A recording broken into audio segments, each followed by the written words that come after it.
Show him your thumb, he comes near you. He will run away ASAP. No, my destination is here. Like, there's a... It's a f***ing tiger, guys. It's a f***ing tiger. Okay, well, be safe, and I wouldn't feel right if I didn't call, so whether it's nothing or something. Before stepping onto a quiet trail, she had no idea someone was already there watching. That single decision turned her night into something far more disturbing. This unsettling camping encounter comes from Ginity, the creator behind a self-titled YouTube channel and a popular Twitch live streamer. She is known for traveling across different countries, sharing live IRL streams that are usually upbeat, interactive, and centered on culture, food, and outdoor exploration.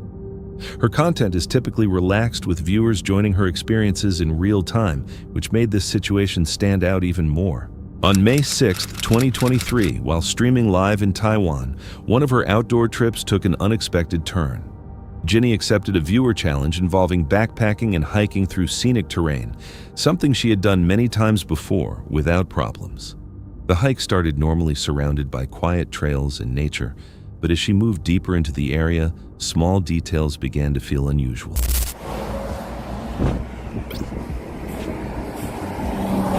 Over here. Huh? But where? No, this leads somewhere else, dude. Way down inside of me. The guy in dark clothes. Oh, he's there. Do you see him? But he's like covering his entire clothes with the black mask as well. Yeah, I cannot see his face at all. He's like ninja. This is our check stop where we can rest, drink some coffee that we got. Hello! Hi! Thank you! 真的吗？谢谢 thank you, thank you!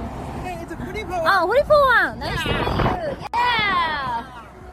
Thank you! Bye bye! Guys, you gave me IRL dono. Wow, I need that. That guy's still there. That guy was following us. Why is the guy following us? Whenever I looked at him, he waved at me. He stopped when I stopped. He's going when I'm going. You see that we're here? And that is the easternmost part of Taiwan. Quite Daole. He's all the way there, but I'm pretty sure he's gonna like wait. It's more sus and scary because he's like, we cannot see his face at all. Viewers in her live chat were the first to notice something off, repeatedly pointing out a man who kept appearing behind her in the background. At first, Ginny assumed it was just coincidence and kept moving, but about 15 minutes later, the concern grew when she realized the same person was still there. It became clear this wasn't someone simply heading in the same direction. Dressed entirely in black, with his face partly hidden, the man kept a steady distance while matching her pace, almost exactly.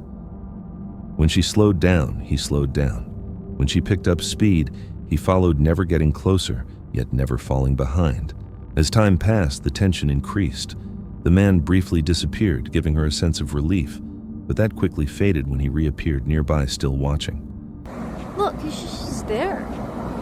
Did he hide in the bush? Did he hide in the bush? I will confront him when I arrive, if it's still following there. Because right now it's just me and him. I don't want to confront the person when it's just 1 versus 1. At that point, it was obvious this wasn't random. He remained close, sometimes ahead, sometimes behind, but never leaving. Ginny chose not to confront him, especially with the road mostly empty, deciding it was safer to wait until others were around.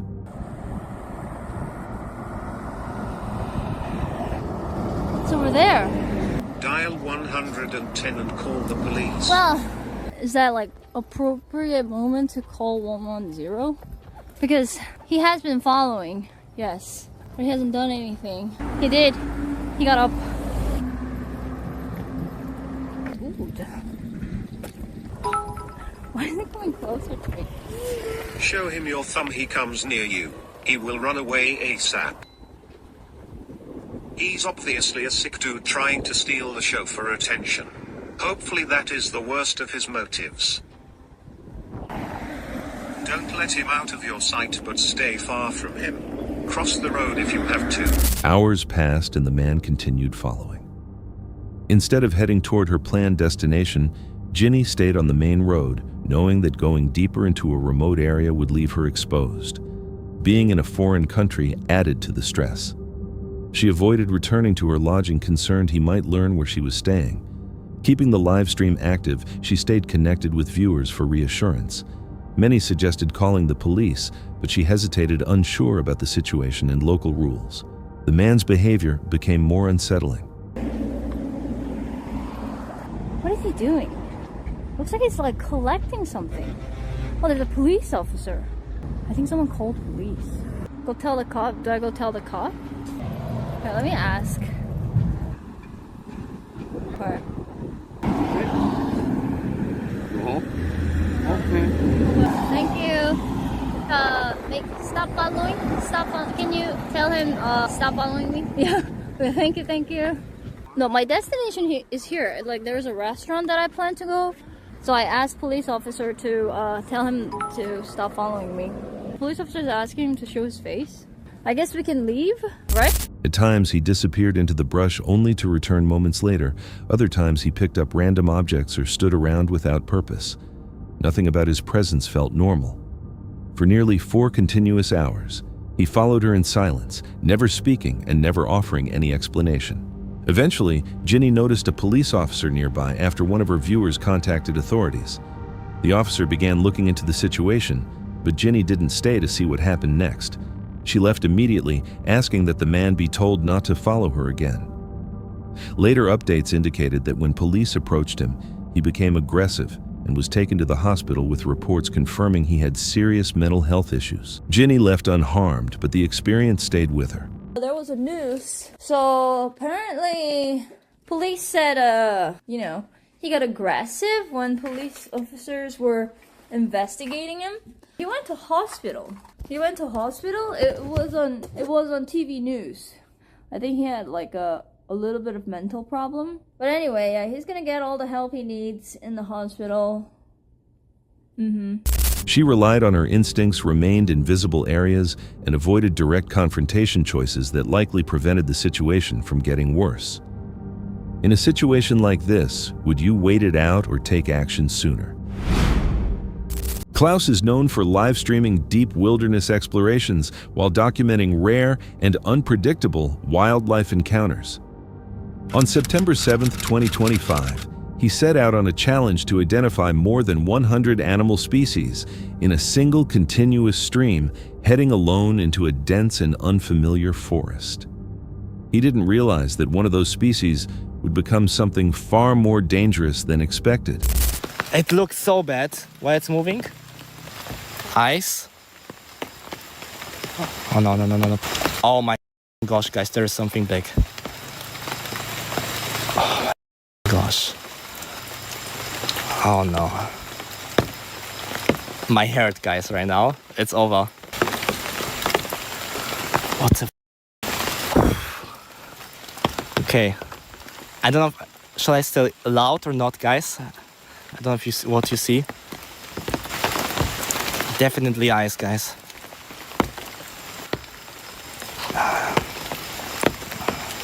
As he moved further into the forest, something immediately felt wrong. In the darkness, a pair of reflective eyes appeared low to the ground, completely still and fixed directly on him. At first, it was hard to tell what he was looking at, but the size, the stillness, and the intensity of that stare suggested something much larger than expected. The longer he watched, the clearer it became that whatever was observing him was something that shouldn't have been there at all. Choosing to stay cautious. Okay, guys, when this is a tiger, there's only 2 possibilities for me. Only 2 possibilities. I just run at it and scare it, or go out slowly. Where is it? Oh my fucking gosh. It's a fucking tiger, guys. It's a fucking tiger. We're going slowly back, guys. We're going slowly fucking back. Don't worry.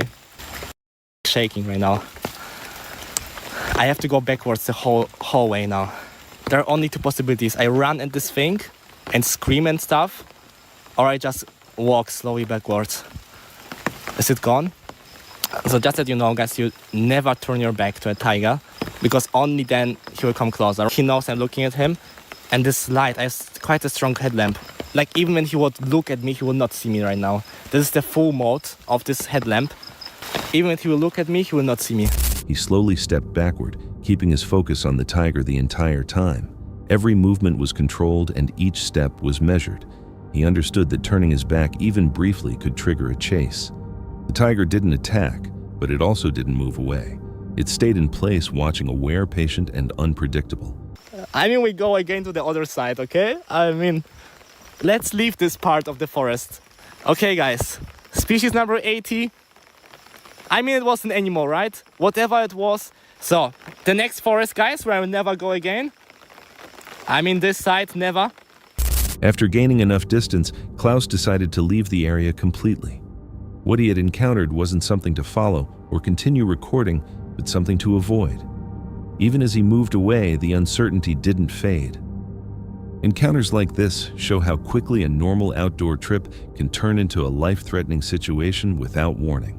In the end, Klaus left unharmed after coming face-to-face with a predator he was never meant to encounter at such close range.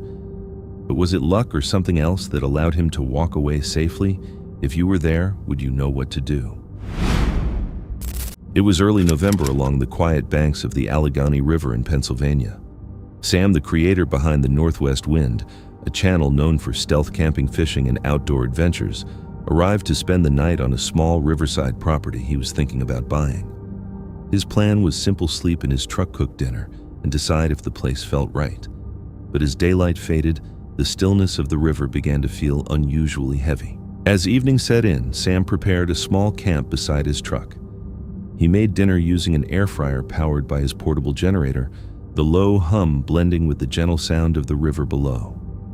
He ate quietly, speaking to the camera about the land's appeal and its downsides, the steep bank, the muddy ground, the tight clearing. By night, his decision was already forming. It was quiet, but something about the place felt off. Later, while getting ready to rest, the calm suddenly broke. A sharp, piercing sound rang out through the trees. There's a really up noise coming from the woods right now. It sounds like a woman screaming. I was sitting in my front seat with the heated seat on, warming up. It's been dark for a long time now, and it sounds like a woman screaming bloody murder. Listen. Literally, I'm freaking out right now. I don't know what the hell that was, but that has me absolutely terrified. I'm not lying. Literally, I don't want to be here anymore. I don't know what that was. It literally sounded... Hang on, I feel like I'm being watched right now. This isn't even funny. I was on the phone. Okay, I'm going to get in here and I'm going to lock these doors. And okay. It sounded like somebody was screaming bloody murder. It sounded like a human. It sounded like a woman was being tortured or beaten. I was on the phone with Jessica and I kept hearing it, and I opened my door and it got more severe, like it was more blood curdling. And I literally told her, as I'm picking up the camera to start recording, I said, let me call you right back. And I opened the door and it was really loud and it sounded really close. And now it just stopped.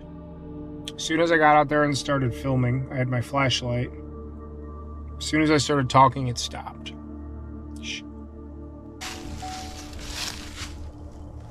Hello? Are you okay? Are you okay?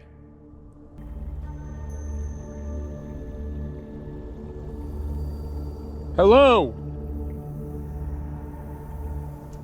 Something's right over there. Hello? Alright, we're getting out of here. I'm getting out of here. I don't like the feeling that I have. I don't like that feeling at all, so we're gonna go. A scream distant but clearly human. It cut through the darkness with a raw intensity that made his heart race. He stopped moving, listening. The sound came again, louder this time, carrying a tone of pain and urgency. Shaken and unsure, Sam quickly got inside his truck and locked the doors. The sound had felt close, too close. He described it as the scream of a woman in distress, something he could not ignore. As he sat in the dark, the forest went silent again, as if everything had stopped. When he called out, asking if anyone was there, no answer came back. Uneasy, he chose to leave.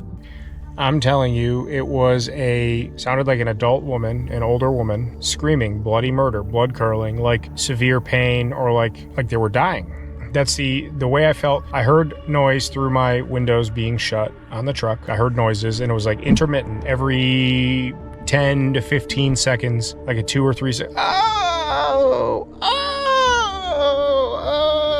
And I was like, thought I was hearing things, and I thought maybe it's some geese or birds or something. The river's right there, but it became more and more unsettling as I was on the phone with Jessica, to where I literally said, let me call you right back, and I hung up the phone without hearing her say anything, and I grabbed my camera, and I opened my door, start talking, and I hear the last 1 or 2 as I'm about to open my door. I don't know if it was recording yet at that point. I haven't gone back to look yet. And when I get out and start talking, it stopped. I've been in the woods 1,000 nights, and I've never heard a sound like that. In my mind, that was 100% a woman screaming. I can't get the thought out of my head, honestly. It's scaring me right now. Hearing those noises in my head again, it's scaring me. Because in my mind, I'm 100% confident that it was a woman screaming. I honestly feel like I need to call the state police or something and just tell them what I heard. Franklin, TCO Griffin. Yeah, hi. I'm out in... I was out camping, and I heard, I believe it was a woman screaming in great distress. So where are you, Sam? I drove back... Road. How far did you travel? Probably a mile in, maybe a little more. Okay, and then you heard yelling coming from the Allegheny Rivers there. Do you think she was somebody along the riverbank? I don't know. It sounded up, and I was on the phone with my wife with the window. But even after driving away, the feeling stayed with him. It did not sound like an animal. It did not sound like anything familiar.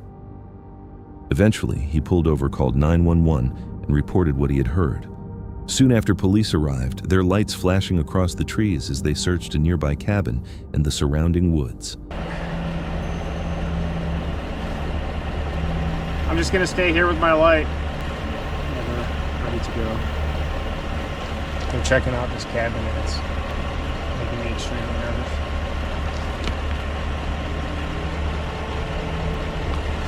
This is the most thing I've ever experienced while filming a video. I'm shaking right now. It's cold, but I'm sweating and I'm shaking. All right, they've got their things drawn in there, checking doors and windows and stuff. Let me turn this off.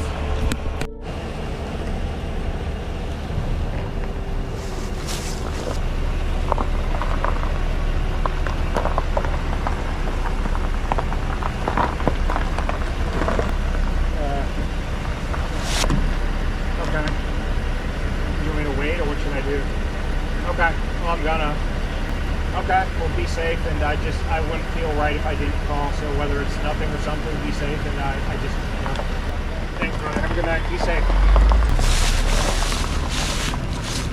All right, well, they said they saw another house through the woods, and they're gonna go talk to them, so, all right, okay, all right, let's get out of here. Sam watched from a distance as officers moved carefully across the area. They said little before heading off to another location, leaving him to process everything alone. What began as a simple overnight stay had turned into something far more unsettling than he expected. Viewers later argued about the sound. Some believed it was a red fox or a bobcat, while others were convinced it was a woman or something unexplained. Many agreed on one thing: his decision to call for help may have kept him from finding out what it really was. Was it a cry for help, an animal's call, or something that did not want to be found? Whatever it was, Sam left that property that night and never came back.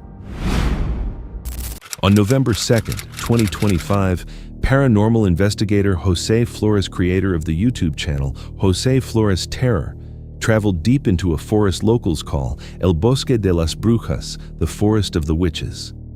His channel focuses on solo overnight investigations in places surrounded by fear and folklore. This night, recorded alone just after Halloween, would bring him closer to the unknown than ever before. Jose began his trip just before sunset, describing the stories tied to the forest. Hay un extraño bosque que es denominado como el bosque de las brujas, y lo han denominado de esta manera, ya que las personas han tenido distintos encuentros con brujas en este lugar. Supuestamente se dice que este bosque está infestado de brujas, ya que han visto bolas de fuego que aterrizan directamente en este lugar. La idea es quedarme a acampar completamente solo y pasar la noche en este lugar para ver si todo lo que se cuenta de este bosque es completamente cierto. People spoke of floating fireballs, bolas de fuego, and hikers who disappeared without a trace. Only one person had ever returned, claiming his friends were taken after lights appeared between the trees. With a heavy backpack and a steady voice, Jose moved deeper into the woods, marking his route to avoid getting lost.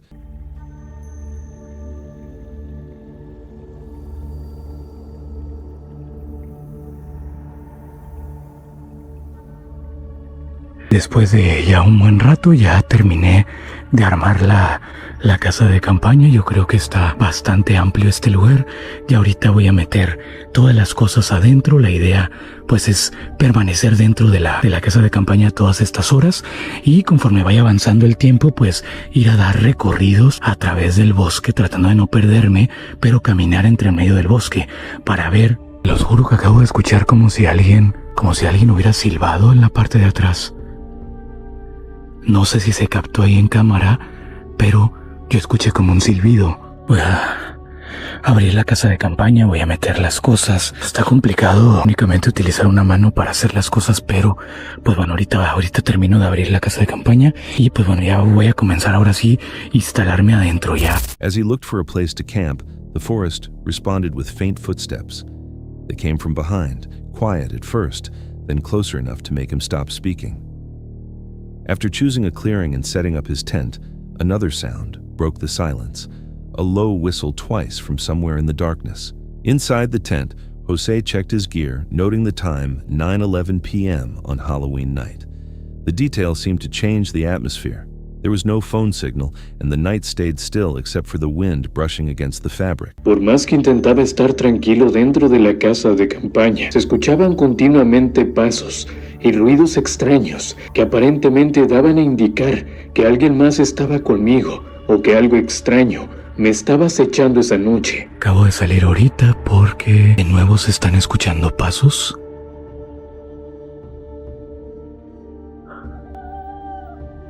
Ay, eso que se escuchó, si no me equivoco, es como una lechuza. Sí, eso es una lechuza que está volando por aquí cerca. Voy a ver si alcanzo hoy.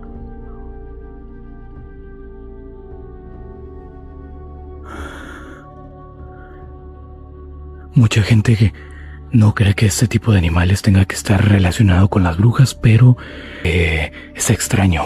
Then came the lechuza, the call of an owl often connected in Mexican folklore with witches. Soon after, a sweet scent appeared suddenly in the air. Jose explained that smells like that appearing without cause were believed to signal the presence of something unholy.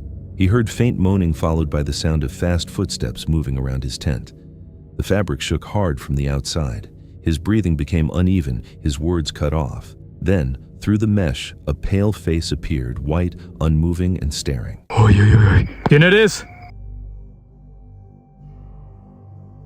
¡Hey! ¿Quién anda ahí? ¡Hey! Estaba parado aquí, algo blanco observándome. Estaba mirándome fijamente. Los juro que esto no es montado, se los juro 100%. Había algo blanco observándome y se alcanzaba a ver como una cara blanca. Había algo viéndome acá. Se los juro de verdad. Estoy temblando ahora mismo. Estoy temblando. No sé qué hora sean, está haciendo muchísimo frío. Yo voy a terminar, voy a desarmar la casa de campaña y me voy a ir de acá. Yo lo siento, la verdad. Muchos quieren que yo me quede toda la noche y despierte acá y me levante acá. Pero al ver este tipo de cosas y estando solo completamente, ustedes pueden ver lo alterado que estoy en este momento y que esto no se trata de ningún tipo de juego. Estoy solo acá. ¿Quién me va a estar ayudando a hacer todas estas cosas? No hay nadie acá. Voy a desarmar la casa de campaña y yo me voy de acá. Yo lo siento, pero me voy a retirar de acá.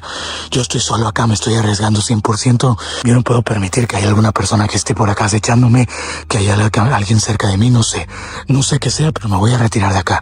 He froze quietly, saying that what he saw was real. Within moments, he tore down his setup and ran into the trees. Even as he moved, footsteps followed somewhere behind him, never close but never far away. Eventually, he reached the river, crossed it, and found his car waiting in the dark. His voice, unsteady but clear, ended the recording with one message. Nothing that happened that night was staged. Viewers pointed out 2 distinct whistles clearly captured on camera. Some connected them to the legend of the Bruja, while others believed they were a warning to leave. But nearly everyone agreed the fear in his voice felt genuine. Jose made it out of the forest, but one detail remains unexplained. He never identified where the scent came from, but something that had already found him. This episode comes from the Van Life channel, Van City Van Life, where Chrome shares candid footage from life on the road. In this installment, he settles into a remote wilderness location and reflects on how a lifestyle that once felt new and exciting has started to wear thin. The upload takes on a more introspective tone as he describes the gradual loss of novelty after years of constant movement, leaving a long career, pursuing new goals, learning new skills, and eventually realizing that the big shiny thing can lose its appeal.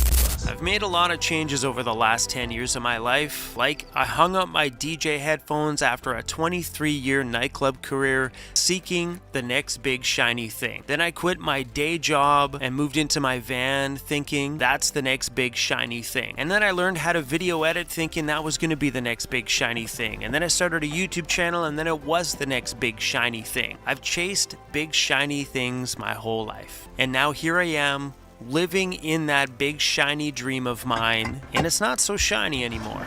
That there's parts of this that just aren't as interesting as they were when I first started. I remember the first time making food in a Walmart parking lot. I thought that was the coolest thing ever. The first time I made food in the backcountry on my outside cooktop, I thought that was epic. Throughout these last few years, he actually had You're drooling everywhere, for bro. the first time, which Watching some Gordon Ramsay. they're babies. They need their dad.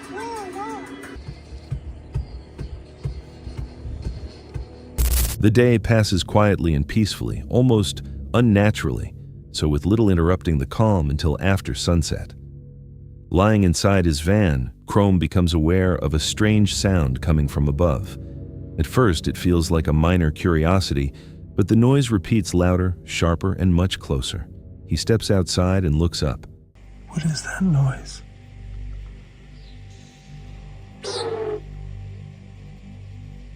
You hear that? What the hell is that?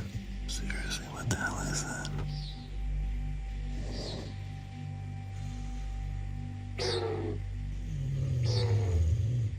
It's moving, whatever it is. What the hell is that?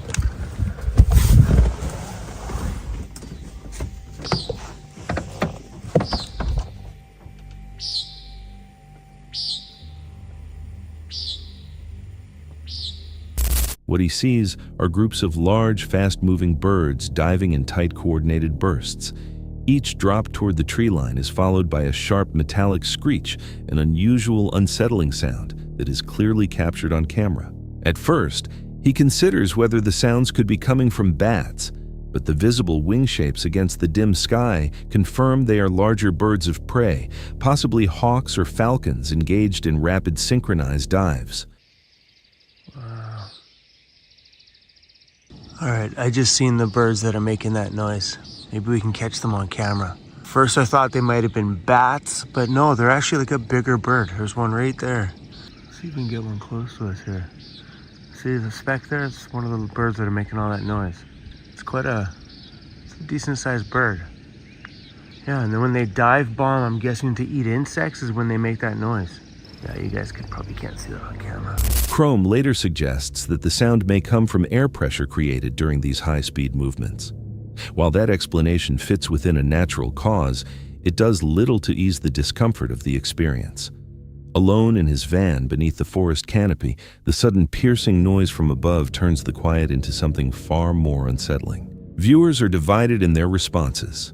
Some see it as a typical wildlife encounter, while others point to the timing, coordination, and metallic quality of the sound as reasons to question it, suggesting drones or the broader phenomenon of unexplained mechanical sounds in the sky. The moment clearly stayed with Chrome. Even after trying to dismiss it the following morning, the memory of that sharp sound in the dark remained.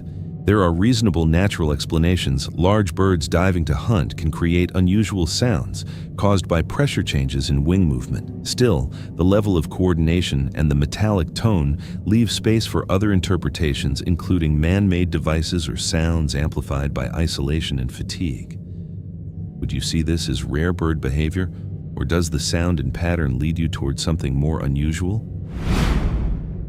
On November 23rd, 2020, Brazilian YouTuber Luke on YT uploaded a video that began like a typical urban exploration, but ended in one of the most disturbing discoveries his channel has ever captured. What was supposed to be a casual visit to a rumored abandoned restaurant quickly turned into something far darker. Luke told his viewers that he had finally located a place he had been trying to find for a long time. E aí, Vi, como é que vocês estão, mano? Tudo beleza com vocês? Mano, o vídeo de hoje eu vou estar indo em busca de um lugar que eu já queria ter muito tempo já encontrado esse lugar. Porém, eu nunca encontrava porque eu não sabia a localização exata. Mas hoje eu recebi uma grande pista, uma mega pista sobre onde supostamente fica esse lugar. E tudo leva a crer que realmente é ele, mas se não for, aí vai ser pernado perdido. Mas eu vou estar saindo de casa daqui a pouco em busca desse lugar. E o que eu posso adiantar é que é um restaurante antigo. Que, meu amigo, pela foto o lugar é muito incrível mesmo. Assim, é um lugar antigo, porém eu não sei datas de construção e também não sei o nome do lugar ainda. E também eu não sei quantos anos de abandono e nem quantos anos esse lugar tem. Mas é isso, então vou deixar de enrolação, vou deixar de ficar falando, vou partir, chama meu primo e a gente vai pegar rumo esse lugar. Agora vai queimar asfalto pra caramba, porque é longe, mano, é longe. Então, já vai apoiando nós aí nessa mega aventura e vamos partir então. With only a vague lead, he and his cousin João Vitor set out to explore what they believed was an old, forgotten restaurant. The structure, isolated and deteriorating, didn't seem unusual. Mano, olha que lugar louco esse restaurante aqui, velho. Restaurante antigão. Olha isso. Esse é o restaurante, ó. Tomara que dê pra gente entrar, velho. Caraca, eu acho que aqui, ó, ainda é brejeiro, ó. Pô, será que tem como atravessar a passarela? Não tem, né? Ó, lá tem mais coisa pra lá, ó. Tem. Olha lá, ela vai pra lá, ela sobe. Vamos lá ver? Mas esse bagulho cai. Acho que não cai, não. Acho que cai, não cai. Vamos ali. A gente vai, se vê que tá meio assim, nós nem sobe.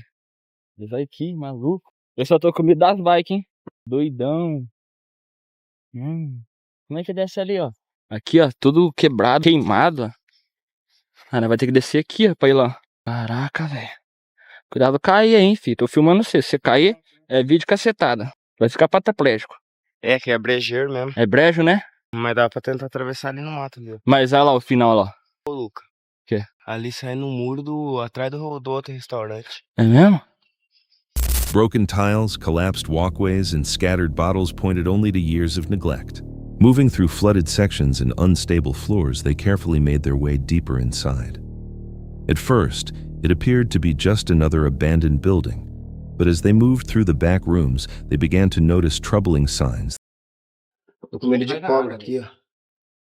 Vem louco, tô com medo de cobra. Não vai não, dá um pulão e vem. Eu também bati. Nossa, olha que essa árvore. Nossa, deixa eu ver aqui. Deixa eu pegar o holofote. Meu Deus. Cuidado aí, mano. Nossa, aqui meu pé aqui. Brilhando, tá. Nossa, machucou. Deixa eu pegar. Eu não tô aqui na minha cara, não. Juntou. Olha que conta. Mano, só vai voltar, vai ser aventura, hein, tiozão. Pra voltar vai ser mais fácil. Mano, conseguimos entrar no bagulho. Ih, graças a Deus, João Vitor. Boa, menor. O que tem aqui? Usuários. Nossa, Luca, olha que bagulho. Eu não consigo ver, mano. O que é? Caraca, cuidado do chão aí, João. O que tem aí? Nossa, esse aqui. Essa rachadura. Mano, olha essas paredes, velho. Vamos ver o que tem mais pra lá, ó. That suggested the place was not entirely deserted, clothes tarps and personal items spread across the ground. Everything changed when they entered a distant bedroom. Entra de uma vez pra ver. Pede licença. Licença. Eita, tô rolando aqui, João. João, tô rolando aqui. Ô, Luca, pode ter caseira aí. Ô, tá cheio de roupa. Entra de uma vez pra ver. Pede licença. Licença. Mano, olha aquilo ali, velho. Abre ali. Não, mano. Tem um corpo. Nossa, velho. Ai, meu coração, mano. O que tem ali? Ai, mano, meu coração, velho, tá batendo muito forte. Sai daqui. Ai, mano. Eu vou sair daqui. Não, olha ali, mano. O que tem ali? Olha ali, velho. Mano, olha aquilo, mano. É mentira. Ô, João, olha aquilo lá, velho. É mentira. Ô, João, olha aquilo lá, velho. Ah, mentira. On the bed, they saw what they initially thought was a mannequin. A closer look revealed the reality it was a body, completely still, partially decomposed and left where it was. The shock was immediate. They did not touch anything. They did not look further. Instead, panic took over and they ran from the building, the camera shaking as they rushed into the night. Outside, Luke tried to regain control, saying he needed to contact authorities, but unsure how to explain what they had just seen. The video ends with him still shaken, recording the building from a distance as the reality of the discovery set in. Even now, viewers continue to question what happened. Was the body evidence of a crime? A tragic accident, or simply the remains of someone forgotten in a place no one visits? With no follow-up shown in the video, the discovery remains unclear. Was this just a random encounter with tragedy, or does the abandoned restaurant hide a deeper and darker story waiting to be revealed?